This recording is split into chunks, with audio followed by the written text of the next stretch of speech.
magsama kami ulit, ha? Okay. At saka, binabati ka rin ni Eben Demata. Hmm. Pumunta kayo sa YouTube. Oh. Si Eben Demata, Evendemata. Yan ang pinakamagandang panoorin ngayon. Eben Demata. Sa YouTube. Ang ganda niyan. Double entertainment. Tingin ko lang yung sila Eben Demata, tsaka si Adwater. Tsaka Adwater. Ang galing niya. Ang layo ng mga kalaban niya. Puro bobo. Ang galing niya.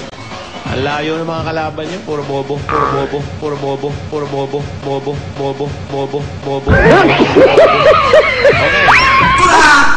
Ang hili-hili gumawa ng mga walang kwentang video.